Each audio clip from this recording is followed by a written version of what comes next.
Hello everyone, this is doctor Abdal. Welcome back to my YouTube channel learn with doctor Abdal. So आज का हमारा topic है काई square test. सो काई स्क्वायर टेस्ट की हम डेफिनेशन देखने से पहले सबसे पहले देख लेते हैं इसका यूज़ क्या होता है. उसके बाद हम इसको इसको स्टेप बाय स्टेप सीखेंगे और क्या कितने तरह का ये होता है, कितने टाइप्स का होता है और किस टाइप में इसको कैसे अप्लाई किया जाता है, किन सिचुएशंस पे अप्लाई किया जाता है, वो सब चीज़ें हम देखेंगे. तो स्टार्ट करते हैं विदाउट वेस्टिंग एनी टाइम. सबसे पहले सिचुएशन है university wants to know whether gender is related to the choice of course. Means के आपके पास दो जेंडर है, मेल और फीमेल, और वो डिफरेंट डिफरेंट कोर्सेज को चूज़ करते हैं अपने एकेडमिक करियर में. तो ये देखना चाहते हैं क्या जेंडर पे बेस्ड है क्या जिस तरह से वो कोर्सेज को चूज़ करते हैं, या वो इंडिपेंडेंट है. ऐसा तो नहीं है कि कुछ इस मेल जो है वो कुछ पर्टिकुलर टाइप के कोर्सेज ही ज़्यादा चूज़ करते हैं, वो डिपेंडेंट हो गया, और फीमेल जो है वो डिफरेंट टाइप्स के कोर्सेज को ज़्यादा प्रेफर करती हैं. वो डिपेंड हो रहा है मतलब जेंडर पे. ये हम काई स्क्वायर टेस्ट में चेक कर सकते हैं कि वो डिपेंडेंट है कि नहीं है. नेक्स्ट आ गया हमारा die is rolled 60 times, you want to check whether the die is fair.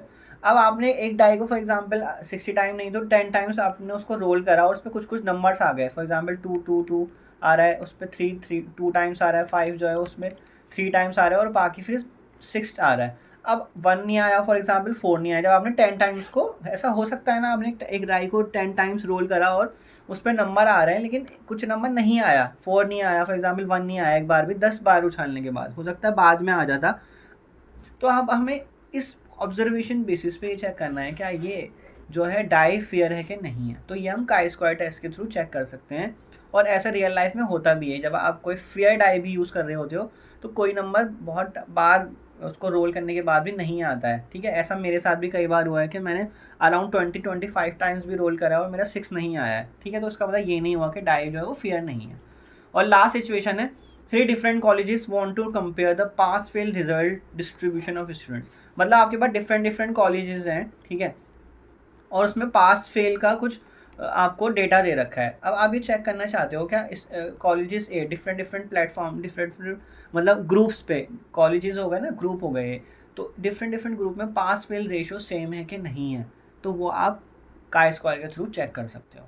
So next हमारे पास जो है वो है कैटेगोरिकल वेरिएबल, जो कि काई स्क्वायर में बहुत बार यूज़ होता है. इस ये जो टर्म है कैटेगोरिकल वेरिएबल, और ये बहुत ज़्यादा यूज़ भी होने वाली है आगे. तो इसकी मेन डेफिनेशन देख लो. A categorical variable is a variable that classifies observation into distinct non numerical categories. अब ज़रूरी नहीं होता कि आप रियल लाइफ में हर एक चीज़ को न्यूमेरिकली मेजर कर सको. तो उसके लिए हम नॉन न्यूमेरिकल चीज़ों को यूज़ करते हैं, जिसको हम बोल देते हैं कैटेगोरिकल वेरिएबल.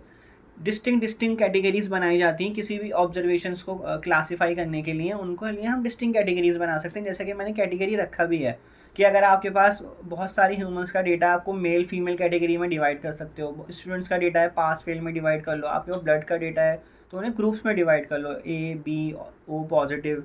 टीचिंग मेथड है आपके पास डिफरेंट डिफरेंट, ऑनलाइन हो गया, ऑफलाइन हो गया, या एक्टिव लर्निंग जी स्केल मेथड हो गया, या और भी बहुत सारे मेथड्स होते हैं. तो आप उन्हें कैटेगराइज कर सकते हो. सो उसी को हम, इन्हीं कैटेगरीज को हम बोल देते हैं कैटेगोरिकल वेरिएबल. सो काई स्क्वायर में ये बहुत यूज़ होता है. और हर एक, आप क्या करते हो, हर एक ऑब्जर्वेशन, जितनी भी आपके पास ऑब्जर्वेशंस हैं उनको कैटेगरीज वाइज डिवाइड कर देते हो, बट आपको फ्रीक्वेंसीज में करना होता है. जैसे आपके पास कुछ पॉपुलेशन थी, आपने सबसे पहले उसके मेल और फीमेल में ब्रेक कर दिया. तो मेल और फीमेल में ब्रेक करने के बाद ऑब्वियसली आप उसकी फ्रीक्वेंसीज लिखोगे कि अब 20 आपके वहाँ मेल है और फीमेल जो है वो 30 है. तो पहले न्यूमेरिकली नहीं ब्रेक करा, पहले आपने उसको कैटेगोरिकल ब्रेक करा है, उसके बाद आपने न्यूमेरिकल ब्रेक करा है. तो कैटेगोरिकल वेरिएबल का यहाँ बहुत यूज़ होने वाला है काई स्क्वायर टेस्ट में. सो फाइनली हमारे पास है काई स्क्वायर की main definition. A chi square test is use to test relationship between categorical variables and to examine the fit between observe and expected frequencies. So first चीज़ क्या है, relationship between categorical variable. तो आपके पास दो categories होंगी, जैसे कि आपके पास था स्कूल और पास फेल रेशियो, या फिर जेंडर और जिस तरह से वो choice preference of the courses. तो ये कैटेगोरिकल वेरिएबल हो गए. तो इन दोनों में रिलेशनशिप फाइंड करना, या फिर fit between the observed and the expected frequency. जैसा कि हमने डाई का एग्जांपल लिया था, तो डाई में हमेशा कुछ ऑब्जर्वेशंस होंगे. आप जब उस डाई को रोल करोगे तो आपके पास जो ऑब्जर्वेशंस आएंगी और जो एक्सपेक्टेड होगा. अब एक्सपेक्टेड का यहाँ मतलब क्या है, एक्सपेक्टेड फ्रीक्वेंसीज आप क्या समझ रहे हो, मतलब कि जो स्टैंडर्ड प्रोबेबिलिटीज़ होती हैं, स्टैंडर्ड प्रोबेबिलिटीज़ के थ्रू जो उसकी वैल्यूज़ आती हैं. तो अगर आपने किसी डाई को 6 टाइम रोल करा तो एक्सपेक्टेशन ये कहती है कि हर किसी के आने का चांस इक्वल है. तो 6 टाइम रोल करा तो 1/6 की प्रोबेबिलिटी के अकॉर्डिंग ही सारी फ्रीक्वेंसीज आएंगी। अगर आपने उसे 100 टाइम्स रोल करा तो बाकी की सारी जितनी भी ऑब्जर्वेशन होती हैं 1 2 3 4 5 6 ये अकॉर्डिंग टू द प्रोबेबिलिटीज आएंगी, 1/6 की प्रोबेबिलिटी के अकॉर्डिंग आएंगी। एक्सपेक्टेशन तो हमारी ये होती है, ठीक है। फॉर एग्जाम्पल मैं 60 टाइम एक डाई को रोल करा तो 1/6 प्रोबेबिलिटी होती है हर किसी की, तो कितना हो गया 10। तो हर एक ऑब्जर्वेशन के चांस हैं कि वो 10 टाइम्स तो आएंगे ही आएंगे। 4 हो गया, 5 हो गया, 6 हो गया, बट रियल लाइफ में ऐसे पॉसिबल नहीं होता। जैसे मैंने अपना एग्जांपल भी आपको बताया था कि कभी कभी हम 20-30 टाइम्स तक रोल कर देते हैं और 6 नहीं आता है, या बहुत टाइम बाद आता है, या फिर किसी सामने वाले का जो आपके साथ ओपोनेंट खेला उसका जल्दी जल्दी आता है। इसका मतलब ये नहीं होता कि डाई फेयर नहीं है, ठीक है। तो काई स्क्वायर इस तरह की रिलेशनशिप बिटवीन फिट मतलब फिट फाइंड करने की कोशिश करता है ऑब्जर्व एंड एक्सपेक्टेड फ्रीक्वेंसीज के बीच में, कि वो फिट हो रहे हैं कि नहीं हो रहे हैं। और काई जो है, जो काई लिखा जाता है वो बच्चों को बहुत कन्फ्यूजन रहती है। ये एक ग्रीक लेटर से आया है, ग्रीक लेटर वर्ड है, सॉरी ग्रीक लेटर अल्फ़ाबेट। तो वहाँ पे हम इसको काई स्क्वायर ऐसे लिखते हैं या फिर काई CHI करके लिखते हैं, ठीक है। तो आप जैसे चाहे लिख सकते हो। सो इसकी रियल लाइफ, जब आप रियल लाइफ में अप्लाई कर रहे हो काई स्क्वायर टेस्ट को, तो कुछ अजम्पशंस हमेशा होती हैं हर टेस्ट के पीछे। तो इन अजम्पशंस पे हमेशा ध्यान देना कि observation must be independent, sample size should be large. Sample size large लेने का ये फ़ायदा होता है कि वो नॉर्मली डिस्ट्रीब्यूटेड हो जाता है जब आप बड़ा सैम्पल साइज लेते हो। Expected frequency in each cell should be > 5। तो जब आप इसको मेनली रियल लाइफ में अप्लाई करते हो तो इसमें एक्सपेक्ट जो आपकी फ्रीक्वेंसीज होती हैं वो हमेशा > 5 होनी चाहिए। ऐसा नहीं होना चाहिए कि किसी की 2 फ्रीक्वेंसी है, 1 फ्रीक्वेंसी है, तो उससे आपका जो रिजल्ट आएगा, जो आपका फाइनल कंक्लूजन निकल के आएगा वो सही नहीं आएगा। सो हम हमेशा अपने टेस्ट पे कुछ अजम्पशंस लगा देते हैं सो दैट हमारा जो टेस्ट है वो प्रॉपर रिजल्ट हमें प्रोवाइड करे, उसमें कुछ बायसनेस ना हो, and data must be in the frequency form. So there are total 3 types of chi-square tests which you can see on your screen. First is goodness of fit, second test of homogeneity and test of independence. तो goodness of fit का मतलब है जब जहाँ पे आप observe को expected से fit करने की कोशिश करोगे, तो goodness of fit वहाँ पे यूज़ होता है। observe जो भी आपके पास फ्रीक्वेंसीज होंगी उसको expected से fit करोगे। test of homogeneity का मतलब है जहाँ पे आप similarity ढूंढने की कोशिश करोगे कि different categorical variable जो वर्क कर रहे हैं डिफरेंट सिचुएशन में वो आपस में कितना सेम है। मतलब क्या आपके पास कॉलेजेस ABC थे और आपके पास पास फेल रेशियो था, ठीक है, पास और फेल का रेशियो था, तो आपको ये देखना है क्या डिफरेंट स्कूल्स में पास फेल रेशियो सेम है कि नहीं है, मतलब होमोजीनियस है कि नहीं है। तो वहाँ पे आप टेस्ट ऑफ होमोजीनिटी लगाओगे। एंड लास्ट है टेस्ट ऑफ इंडिपेंडेंस। जैसा कि हमने जेंडर वाला एग्जांपल लिया था, यहाँ के मेल और फीमेल थे और आपके पास डिफरेंट कोर्सेज थे, कोर्सेज 1, कोर्सेज 2, कोर्सेज 3। तो आप ये देखना चाह रहे थे कि वो जो कोर्सेज का प्रेफरेंस है, जिस बेसिस पे स्टूडेंट चूज़ कर रहे हैं उसको, वो इंडिपेंडेंट ऑफ जेंडर है कि नहीं है। तो इन डिफरेंट सिचुएशंस में वो लगता है। तो गुडनेस ऑफ फिट के लिए जो डाई वाला एग्जाम्पल फिट हो गया, और टेस्ट ऑफ होमोजिनिटी के लिए आपका पास फेल वाला जहाँ पे डिफरेंट कॉलेजेस गिवन थे, और टेस्ट ऑफ इंडिपेंडेंस में आपका जहाँ पे जेंडर को हमने कोर्सेज से देखा था कि वो इंडिपेंडेंट है कोर्स प्रेफरेंस और नॉट। सो आई होप आपको अब वो एग्जांपल क्लियर हो गया होंगे को कि कौन सा टेस्ट कहाँ अप्लाई हो रहा होगा। और एक चीज़ इसमें और है कि गुडनेस ऑफ फिट में जो होगा आपके पास सिर्फ एक ही वेरिएबल होगा, उस वेरिएबल को डिफरेंट कैटेगरीज में डिवाइड किया गया होगा, ठीक है। मतलब आपके पास एक वेरिएबल है और उसको डिफरेंट कैटेगरीज में डिफरेंट कॉलम्स में बना दिया। टेस्ट ऑफ होमोजेनिटी में आपके पास हमेशा एक मैट्रिक्स फॉर्म में डेटा होगा, ठीक है, तो कि 2 से ज़्यादा भी हो सकते हैं इसमें कैटेगोरिकल वेरिएबल। और टेस्ट ऑफ इंडिपेंडेंस में 2 कैटेगोरिकल वेरिएबल होंगे और फिर उसको डिफरेंट कैटेगरीज में डिवाइड किया होगा। For example category A, category B, जैसे मेल और फीमेल हो गया, और फिर उसमें डिफरेंट डेटा आ गया आपका कोर्सेज वाइज। तो इसमें हमेशा मैट्रिक्स फॉर्म में डेटा होगा। सो फर्स्ट टेस्ट करते हैं हम जो कि है goodness of fit. So goodness of fit is a chi square test, one of the types of chi-square test. So it is used to check whether the observed frequencies of a categorical variable fit or agree with the expected frequency. जैसा कि मैंने आपको die वाला example लेके बताया था, based on a theoretical distribution।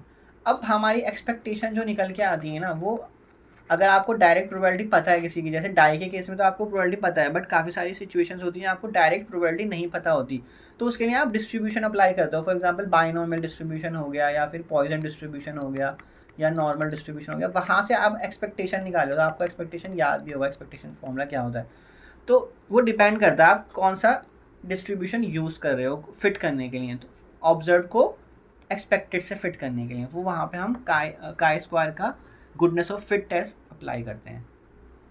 अब इसका टेस्ट स्टैटिस्टिक होगा ऑब्वियसली, अगर हमारे पास अगर कोई टेस्ट है तो उसका टेस्ट स्टैटिस्टिक होता है जिसको हम कैलकुलेटेड भी बोलते हैं। तो ये है आपका काई स्क्वायर कैलकुलेटेड, ठीक है। अब ये क्या है आपका फॉर्मूला, ऑब्जर्वेशन में से एक्सपेक्टेशन को माइनस किया गया है, उसका स्क्वायर किया गया है और डिवाइड बाई एक्सपेक्टेशन किया गया है। सो ओ आई क्या है, observe frequency on the ith category, and E I expected frequency of the ith category. Expected जो है ना वो आपको खुद से निकालनी होगी अकॉर्डिंग टू द क्वेश्चन। तो हम क्वेश्चन में देख लेंगे एक्सपेक्टेड कैसे निकलेगी। ऑब्जर्व आपको गिवन होगी, ठीक है, ये आप खुद से निकालोगे, कैलकुलेट करोगे। और n is the number of categories, ठीक है। सो इसमें आपका डिग्री ऑफ फ्रीडम क्या रहेगा, क्योंकि यहाँ पे सिर्फ एक ही वेरिएबल है, उस वेरिएबल को डिफरेंट डिफरेंट पार्ट कॉलम्स में डिवाइड कर दिया गया होगा, कैटेगरीज में डिवाइड कर दिया हुआ है। फॉर एग्जांपल आपके पास एक डाई है, डाई के पास कितनी ऑब्जर्वेशन होती है, 1 2 3 4 5 6, तो उसको डिफरेंट डिफरेंट कैटेगरीज में डिवाइड कर दिया गया है। तो यहाँ पे डिग्री ऑफ फ्रीडम हमेशा n-1 रहेगा। तो आप जो टेबल वैल्यू देखोगे काई स्क्वायर की टेबल वैल्यू, तो आप डिग्री ऑफ फ्रीडम देखोगे और लेवल ऑफ सिग्निफिकेंस देखोगे। जो कि 0 फॉर एग्जाम्पल 0.5% के लिए लिया जाता है, और डिग्री ऑफ फ्रीडम n-1, ठीक है। वहाँ से टेबल वैल्यू से कंपेयर करोगे अपनी काई स्क्वायर स्टैटिस्टिक को, काई स्क्वायर कैलकुलेटेड को।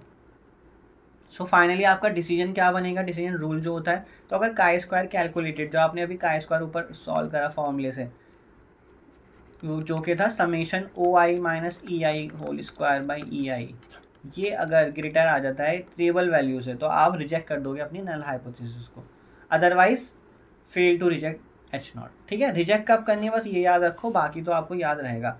जब आपकी कैलकुलेटेड वैल्यू ग्रेटर आ जाए टेबल वैल्यू से तो आप क्या डिसीजन लोगे, आप अपने नल हाइपोथेसिस को रिजेक्ट कर दोगे। सो ये आपकी काई स्क्वायर टेबल है जो कि कुछ इस तरह से दिखती है। इसमें सिर्फ दो चीज़ों की रिक्वायरमेंट है। एक आपको रिक्वायरमेंट है सिग्निफिकेंस, लेवल ऑफ सिग्निफिकेंस, जो कि आपको ऊपर वाली रो में दे रखा है। 0.995 से स्टार्ट होकर कहाँ तक जा रहा है। मेनली जो उसका यूज़ होता है वो 0.005 यूज़ होता है, और ये 0.001 तक जा रहा है। और आपको यहाँ पे लेफ्ट साइड में कॉलम में डिग्री ऑफ फ्रीडम दे रखी है, तो बस इनका इंटरसेक्शन देखना है आपने।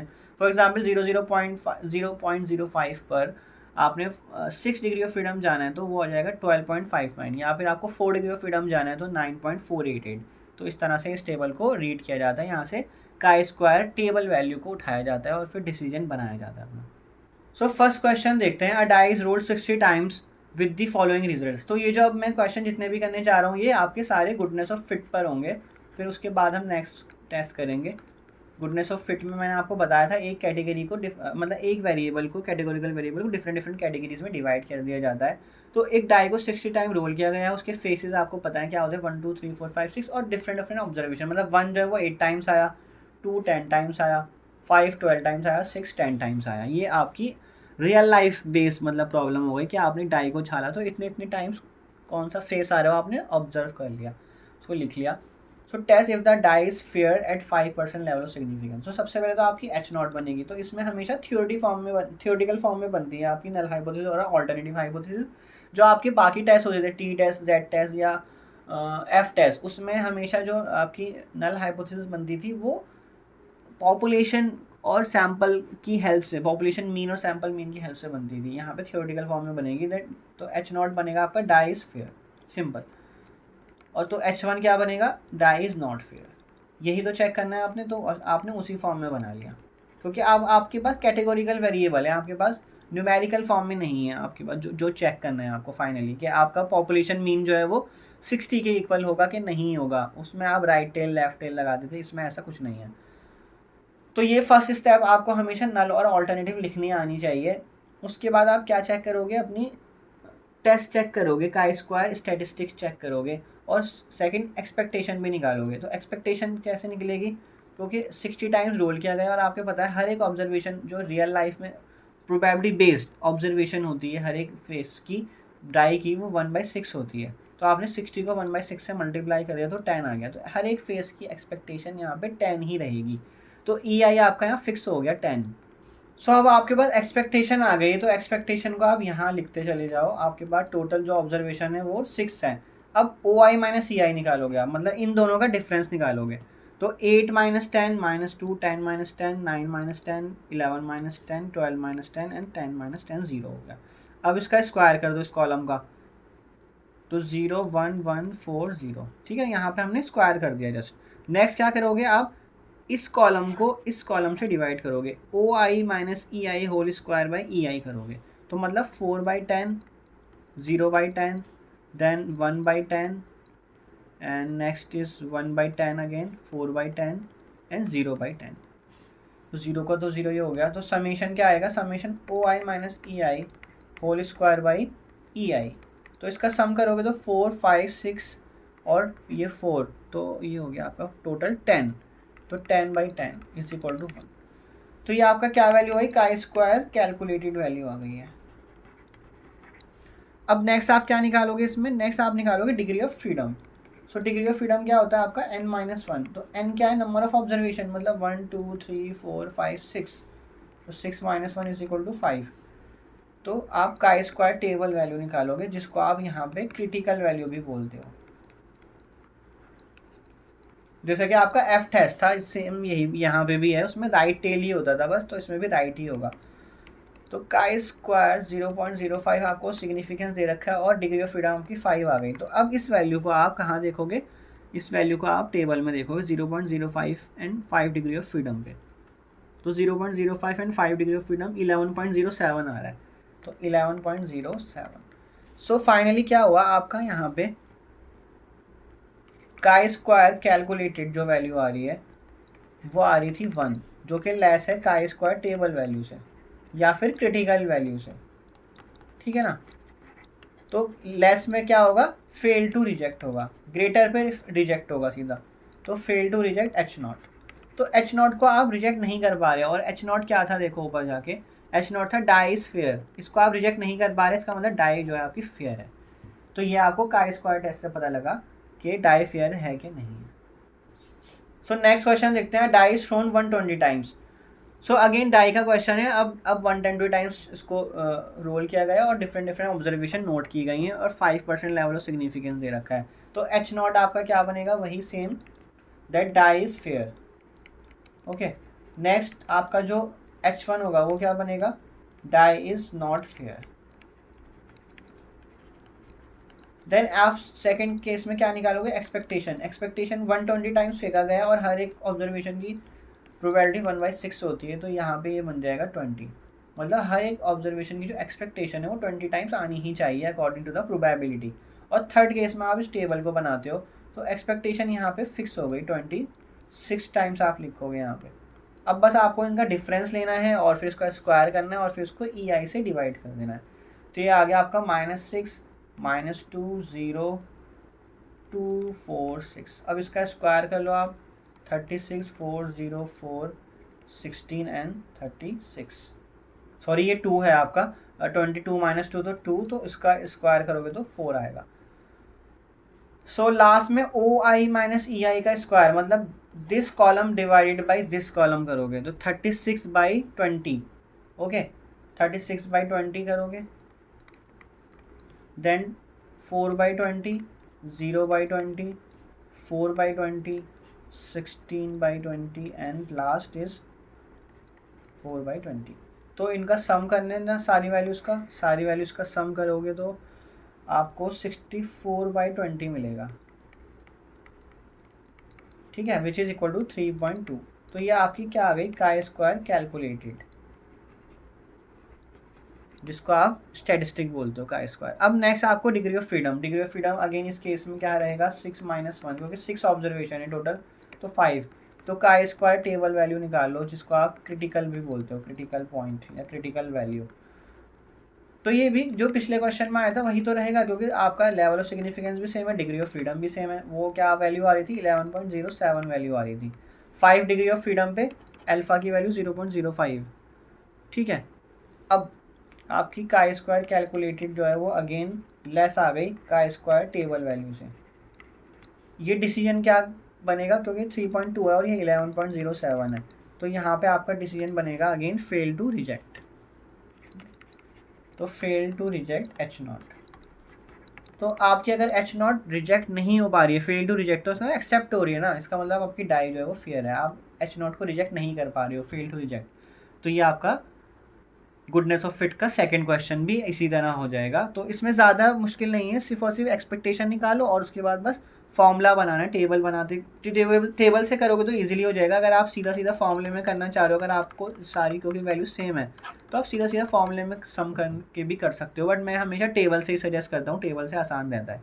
सो नेक्स्ट क्वेश्चन देखते हैं। Again this is also for the goodness of fit. तो a company claims that the demand for its product over a week follows the ratio 1:2:3:2:1। ठीक है, वो इस रेशियो को फॉलो करती है मंडे टू फ्राइडे। तो 5 डेज है आपके पास, इस 5 डेज में आपके पास जितनी भी डिमांड है वो ऑब्जर्व ये की गई है, बट एक्सपेक्टेशन उनकी ये है कि वो इस एक्सपेक्टेशन में आनी चाहिए, इस प्रोपोर्शन में आनी चाहिए जो आपको यहाँ पे दे रखी है। ठीक है, टोटल आपके पास 180। तो यहाँ पे अब आपको एक्सपेक्टेशन डिफरेंटली निकालनी पड़ेगी कि पूछ क्या रहा है, test at 5% level significance whether the observe data supports the company's claim. तो कंपनी का क्लेम क्या है कि जो ये प्रोपोर्शन, ये रेशियो दे रखा है वो इसी में आती है आपकी जो डिमांड आती है। तो आप कैसे बनाओगे इसमें अपनी नल हाइपोथेसिस, एच नॉट कैसे लिखोगे, that demand follows the ratio, क्योंकि कंपनी यही क्लेम कर रही है, डिमांड फॉलोज द रेशियो। ठीक है, वो आपको क्वेश्चन में से ही मिल जाएगा हमेशा नल हाइपोथेसिस कैसे लिखनी है। तो आप क्वेश्चन को अच्छे से पढ़ोगे तो क्लियर हो जाएगा। और H1 क्या बनेगी, demand does not follow the ratio 1:2:3:2:1। Next है आपके पास एक्सपेक्टेशन। अब एक्सपेक्टेशन कैसे निकलेगी वो मैं आपको टेबल में ही निकालना सिखा देता हूँ कैसे निकलेगी, क्योंकि आपको रेशियो यूज़ करना है 1:2:2, इस रेशियो में ब्रेक होगा एक्सपेक्टेशन 1:2:3:2:1। टोटल कितना है, टोटल है 180, इन दोनों का यूज़ करना है बस आपने। तो 180 को फर्स्ट रेशियो क्या है 1, और इसका सम क्या आएगा 1:2:6:9 आएगा। तो 1/9 से ब्रेक करोगे, तो 180 को फिर 2/9 से करोगे, जो रेशियो यहाँ दे रखा है उसी में। अब नेक्स्ट को 3 से करोगे, 180 को 3/9 से डिवाइड करो, मल्टीप्लाई करोगे, और फिर 180 को अगेन 2/9 से, और लास्ट 180 को 1/9 से। तो आपके पास क्या क्या वैल्यू आएगी, 20, 40, 60, 40 एंड अगेन 20। तो OI माइनस EI करो अब आप, तो 0, 2, -2, 0, 0, इसका स्क्वायर कर लो 4, 4, 0, 0। तो 0 को तो लिखने की ज़रूरत ही नहीं है, डिवाइड करने की, तो ये सब 0 वाले तो एंट्रीज चली गई। तो आपके पास बच्चा क्या 4/40 एंड 4/60 है ना, ये इनसे डिवाइड करा है मैंने। EI यहाँ पे एक्सपेक्टेशन चेंज हो गई है, अब आपकी फिक्स नहीं है, जैसे पिछले डाई वाले क्वेश्चन में फिक्स हो रहा था, एक में 10-10 आ रहा था, एक में 20-20 आ रहा था, तो हम वहाँ से डिवाइड कर रहे थे डायरेक्टली सेम वैल्यू से। बट यहाँ पे आपकी एक्सपेक्टेशन डिफरेंट आ रही है, क्योंकि वो रेशियो की वजह से डिफरेंट हो गई। अब इसको सम कर लो और आपका सम होके ये वैल्यू आएगी, ये तो 0.10 हो गया और 0.066 हो गया। इसका सम करोगे तो आपका आ जाएगा 1.666 विच इज़ अप्रॉक्सीमेटली 1.67। तो काई स्क्वायर कैलकुलेटेड आपका ये आ गया। अब आप डिग्री ऑफ फ्रीडम निकालोगे, डिग्री ऑफ फ्रीडम आपके पास कितनी ऑब्जर्वेशन है 5, तो 5 - 1 4, और अल्फ़ा आपको वही दे रखा है 0.05, डिग्री ऑफ फ्रीडम 4। तो आप देख लो 4 डिग्री ऑफ फ्रीडम 0.05 पे वैल्यू है 9.488। सो 9.488। अब आपने देखना है डिसीजन क्या बनेगा। तो यहाँ पे क्लियरली कैलकुलेटेड वैल्यू जो है आपकी वो लेस आ रही है अगेन का स्क्वायर टेबल वैल्यू से, क्योंकि वो आता है 1.67 और ये आ रहा है 9.488। तो यहाँ पे क्या होगा, अगेन फेल टू रिजेक्ट होगा। तो इस केस में भी आप जो ऊपर आपने डिसीजन H0 लिखा था, डिमांड फॉलोज द रेशियो 1, तो यस ये हो रहा है, ये आप रिजेक्ट नहीं कर पा रहे हो H0 को। तो यस डिमांड जो है वो रेशियो फॉलो कर रही है, ये हो रहा है, मतलब जो ऑब्जर्वेशन है वो फिट हो रही है आपकी किस में, रेशियो में। सो नेक्स्ट क्वेश्चन देखते हैं। नेक्स्ट क्वेश्चन में क्या है, a bag is claim to contain red and blue balls in the proportion 3:2। A random sample of 50 balls is drawn and the following results are obtained at 5% level whether the observed data supports the given proportion। तो आपने सबसे पहले तो null hypothesis लिखनी है। तो null hypothesis क्या बनेगी, बॉल इन द रेशियो, है ना, यही तो है, balls are in the ratio, मतलब बैग के अंदर किस रेशियो में है वो 3:2 रेशियो में, और H1 इसका अपोजिट हो जाएगा, balls are not in the ratio 3:2, and अब आपको एक्सपेक्टेशन 3:2 में ब्रेक करना पड़ेगा। 3:2 को ब्रेक, ये टोटल 5 हो रहा है, तो एक्सपेक्टेशन मतलब 32। अब फर्स्ट रेशियो क्या है 3 है, तो 3/5 से मल्टीप्लाई करोगे, देन 32 एंड 2/5 से मल्टीप्लाई करोगे, सॉरी 32, यहाँ पे सम करना है ना, सम आएगा तो यहाँ पे आएगा 50, और 32 नहीं, यहाँ पे 50 ही आएगा। तो 50 इंटू 3/5 करोगे और 50 इंटू 2/5 करोगे, तो एक्सपेक्टेशन यहाँ पे क्या निकल के आ जाएगी 30, है ना, और ये आ जाएगी 20। तो सीधा भी कर सकते थे, 50 को आप 3:2 में डिवाइड करोगे तो ऑब्वियसली 30 एंड 20 में ही जाएगा वो। अब OI माइनस EI करोगे तो 32 माइनस 30 एंड 18 माइनस 20, इसका स्क्वायर करोगे 4 और अब एक्सपेक्टेशन से डिवाइड करोगे तो 4/30, यहाँ इससे डिवाइड कर दो। अब एक्सपेक्टेशन यहाँ पे भी चेंज है, सेम नहीं है, इसलिए मैंने आपको ये क्वेश्चन कराया है 2 बार, ताकि आपको याद हो जाए कि एक्सपेक्टेशन चेंज भी हो सकती है, ज़रूरी नहीं फिक्स ही रहेगी वो। तो 0.133 हो गया, और 4/20 का मतलब है 0.20। इसका सम कर लो आप, सम आएगा around 0.333।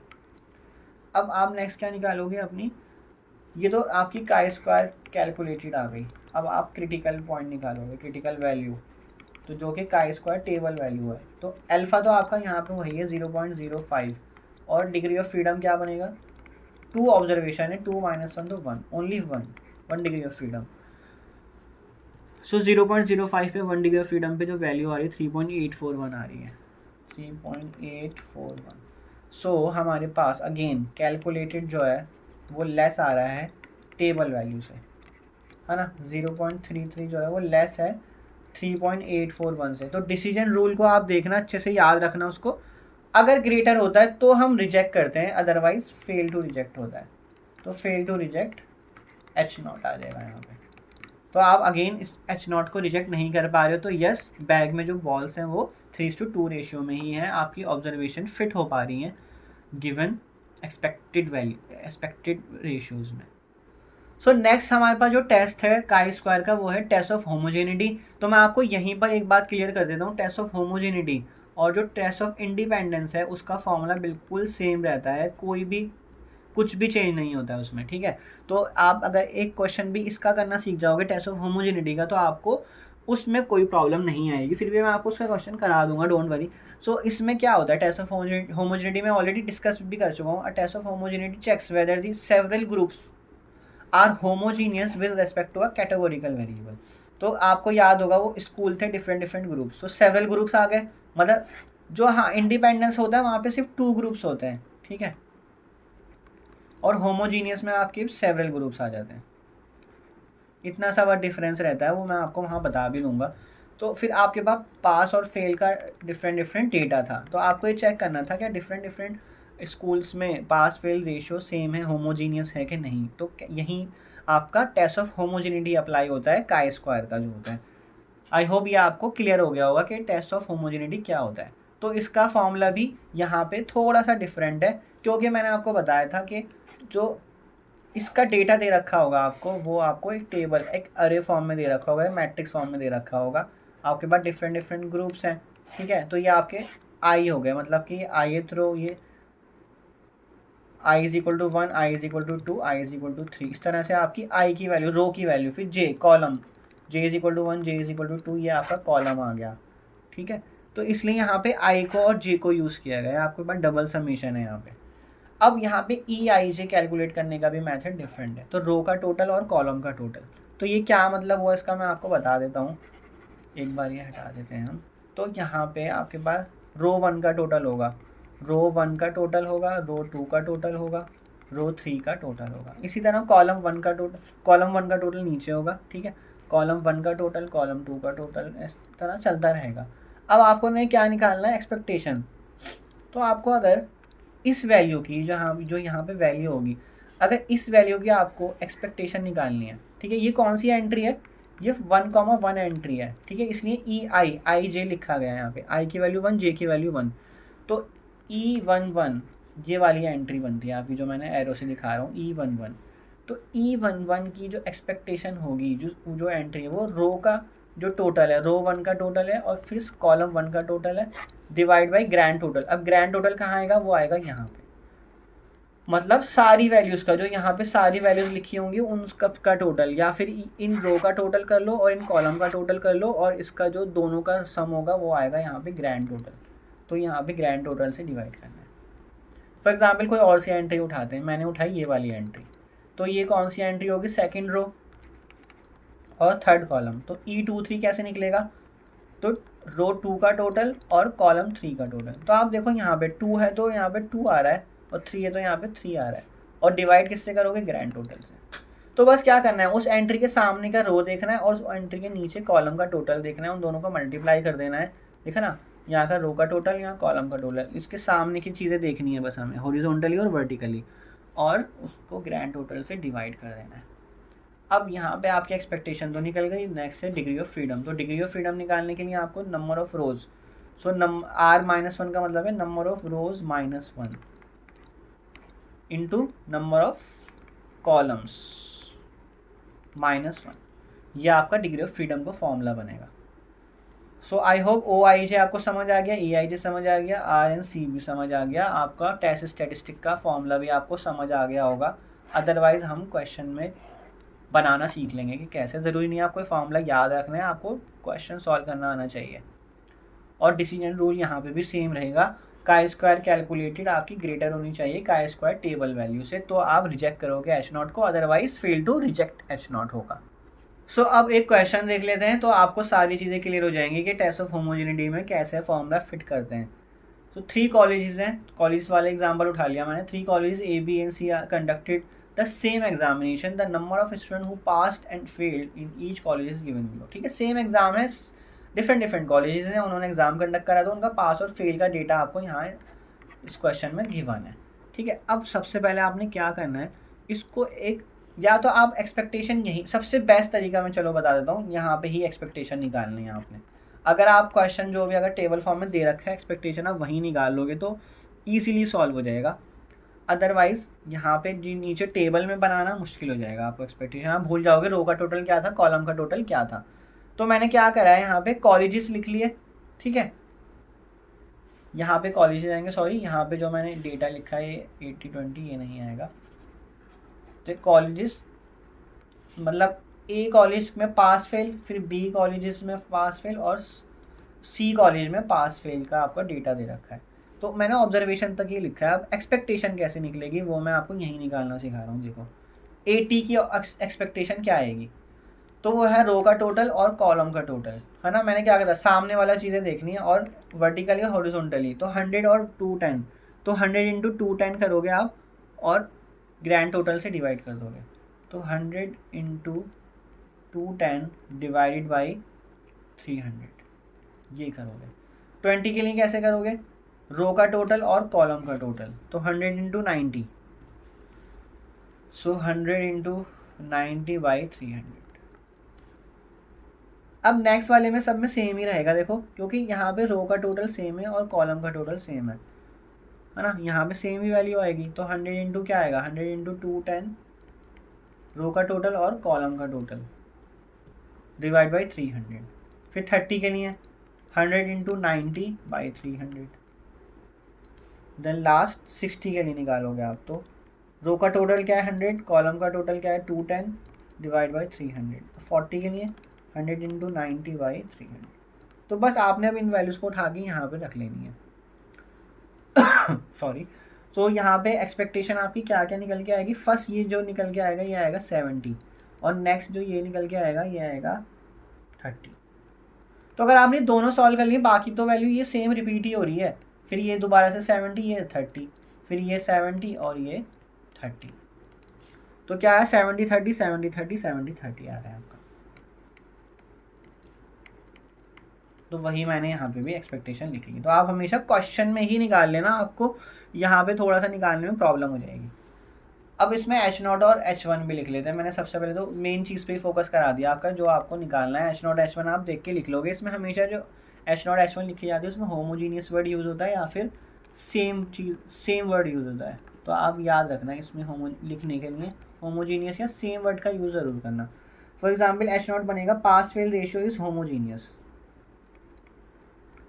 So pass fail ratio is homogeneous, है ना, अक्रॉस दी स्कूल्स। या फिर सेम लिख लो, अक्रॉस दी 3 कॉलेजेस। और इसमें उल्टा आ जाएगा, pass fail ratio is not homogeneous, ठीक है ना, not same across the 3 colleges. Expectation आपने निकाल लिए, EIJ जिसको आपने कहा था वो यही आया है, 70-30 जो आपने निकाला है। और लास्ट जो स्टेप होता है, थर्ड स्टेप, वो टेबल का होता है। बस आपने क्या करना है, OI माइनस EI करना है, 80 माइनस 70, 20 माइनस 30, 70 माइनस 70, 0 0 माइनस 10 और 10। अब इस कॉलम का स्क्वायर कर लो। आप चाहो तो एक ही कॉलम में सारी चीज़ें भी कर सकते हो, आपको ज़रूरी नहीं है ये कॉलम बनाना है, ये कॉलम बनाना, आप डायरेक्ट ये वाला भी बना सकते हो, ये थर्ड वाला कॉलम भी बना सकते हो डायरेक्टली, अगर आपको लगता है कैलकुलेशन में मिस्टेक आप नहीं करोगे। तो 100/70 जो आपकी एक्सपेक्टेशन है, ठीक है, 100/70 करोगे, फिर 100/30, फिर 0 0 में तो कुछ नहीं करना, 100/70 अगेन, और 100/30। तो इसका सम कर लेना, चारों वैल्यूज़ का, 100/70 2 बार है और 100/30 भी 2 बार है, तो ये सम हो क्या आएगा 9.52, ठीक है। यह आएगा आपका 1.43, 3.33 एंड 1.43 और लास्ट 3.33।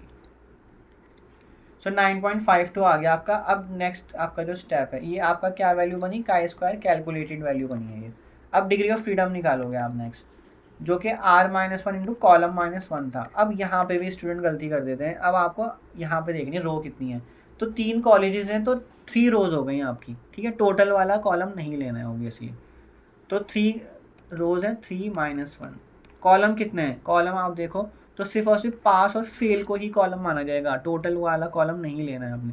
तो 3 कॉलम्स हो गए, तो सॉरी 2 कॉलम्स हो गए, तो 2 - 1, तो 2 × 1 = 2 डिग्री ऑफ फ्रीडम आ गया। अब आप काई स्क्वायर टेबल वैल्यू ढूंढोगे, आपको जो लेवल ऑफ सिग्निफिकेंस दे रखा है 0.05 ही दे रखा है, और डिग्री ऑफ फ्रीडम क्या बनेगा 2, तो 0.05 और 2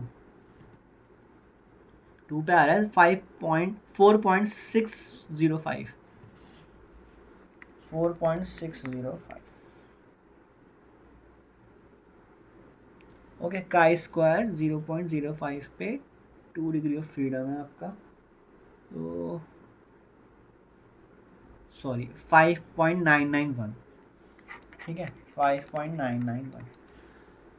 सो फाइनली अब आपने चेक करना है कि आपकी कैलकुलेटेड वैल्यू ग्रेटर है टेबल से या नहीं है।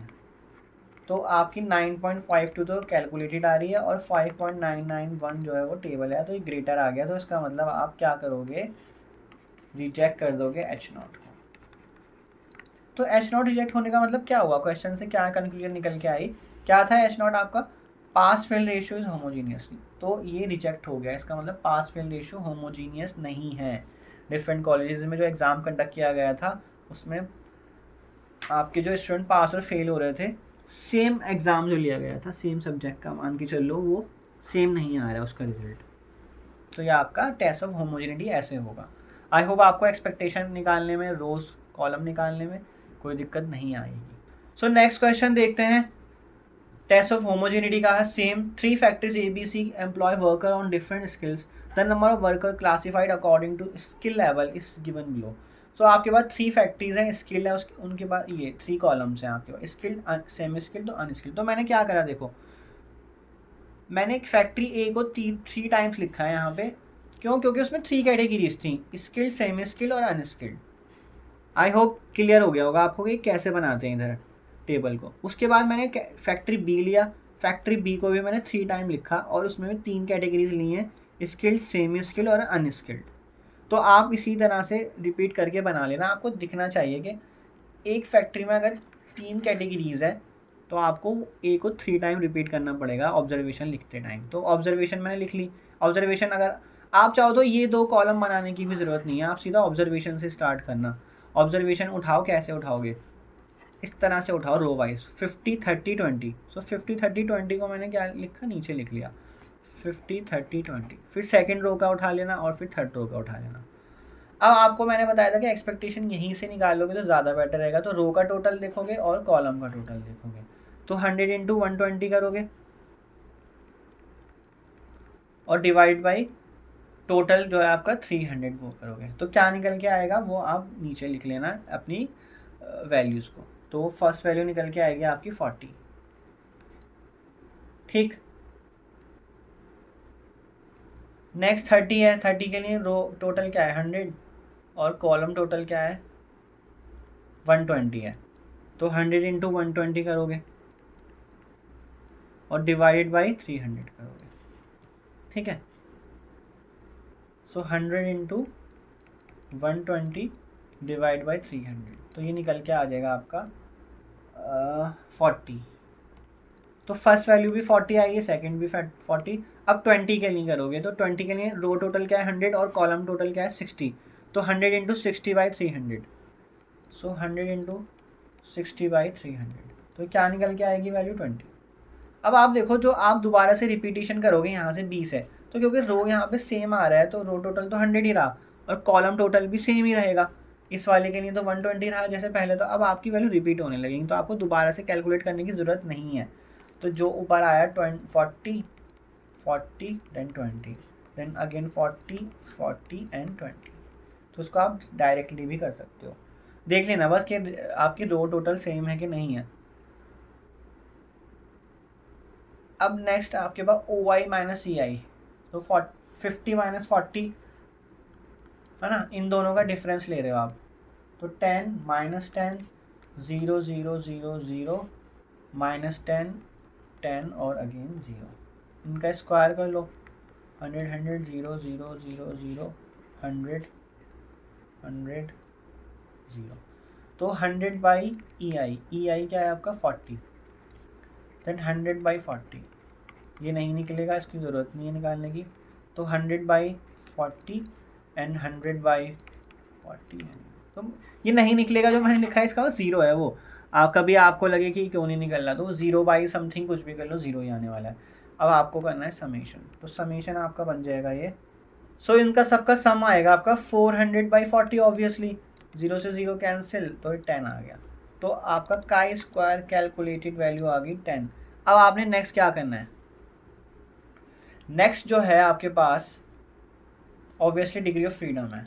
तो row total number of rows -1 into number of columns -1। तो रोज कितनी है क्वेश्चन में, ए बी सी फैक्ट्री है तो 3 रोज हैं, 3 रोज -1। कॉलम्स कितने बनेंगे, कितने कॉलम्स हैं आपके पास, कितनी कैटेगरी, स्किल्ड सेमी स्किल्ड और अनस्किल्ड, तो 3 हैं आपके पास कॉलम भी। तो 3 -1, तो ये 2 into 2 is equal to 4 degree of freedom हो गया। अब आप निकालोगे काई स्क्वायर अल्फा, तो chi square 0.05 degree of freedom 4, तो 0.05 पे 4 पे चले जाओ आप, 0.05 4 पे 9.488, 9.488 आपकी ये वैल्यू आ गई है। तो काई स्क्वायर कैलकुलेटेड जो है अगेन ग्रेटर आई है इस केस में टेबल वैल्यू से, क्योंकि कैलकुलेटेड 10 है और टेबल वैल्यू है ये। तो रिजेक्ट करोगे आप H0 को। ठीक है, ये बड़ा बड़ा लिख देना, ये सबसे इम्पोर्टेंट आ जाता है लास्ट में। तो इसका मतलब क्या हुआ, आप H0 क्या लिखोगे इस केस में, ये ज़रूर लिख देना H0 और H1 कि आप तो इसी पे जो डिसीजन ले रहे हो कि आपकी नल हाइपोथेसिस रिजेक्ट हो रही है कि एक्सेप्ट हो रही है। तो इसमें क्या था, the number of worker classified according to the skill level, distribution of skill level is same. तो यही बनेगा आपका डिस्ट्रीब्यूशन ऑफ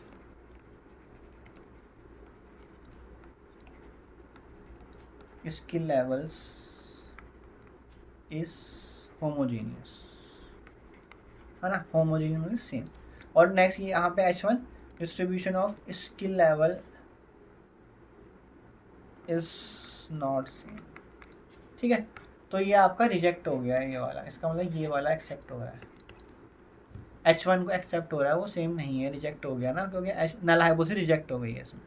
सो लास्ट आपके पास जो काई स्क्वायर का टाइप है, टेस्ट का टाइप, वो है आपका इंडिपेंडेंस, टेस्ट ऑफ इंडिपेंडेंस।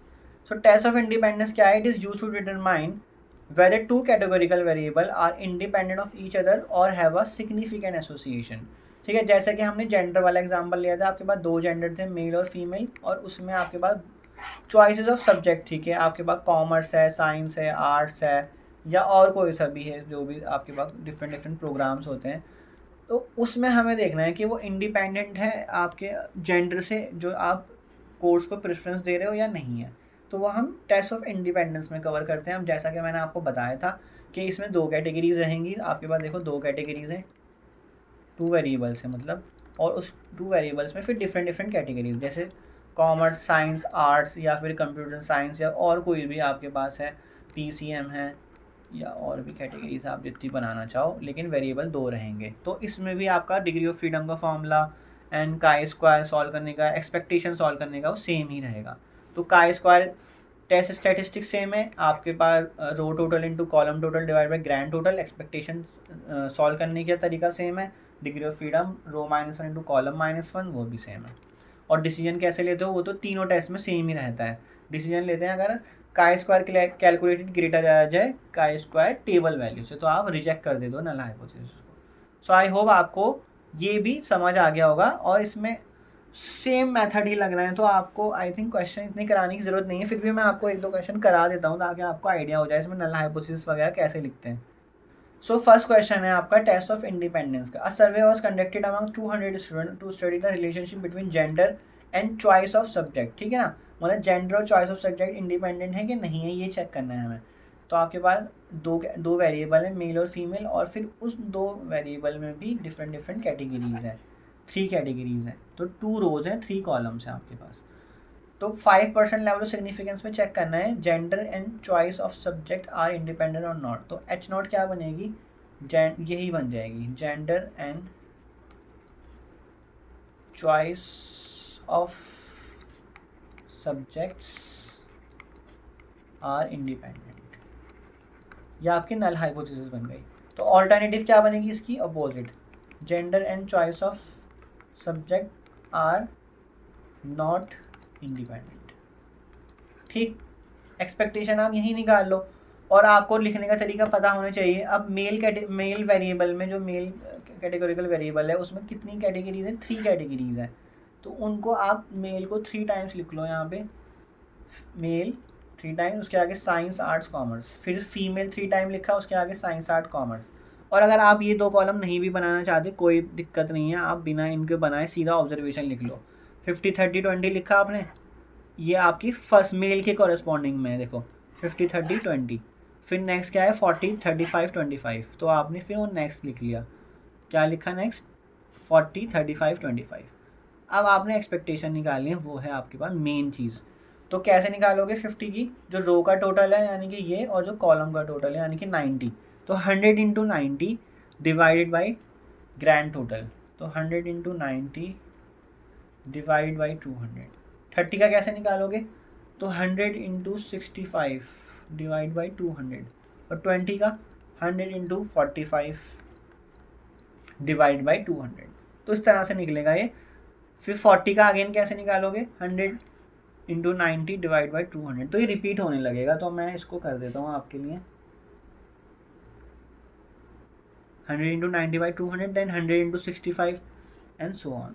तो क्या आएगा देखो, फर्स्ट आएगा आपके पास 45, नेक्स्ट आएगा 32.5 एंड 22.5, और फिर रिपीट हो जाएगा ये, क्योंकि रो टोटल वहाँ सेम था इसलिए वो रिपीट हो जाता है। अगर रो टोटल डिफरेंट होगा, अगर आपका ये वाला यहाँ पे कुछ वैल्यू चेंज हो गई, तो फिर वो दूसरा भी आपको निकालना पड़ेगा।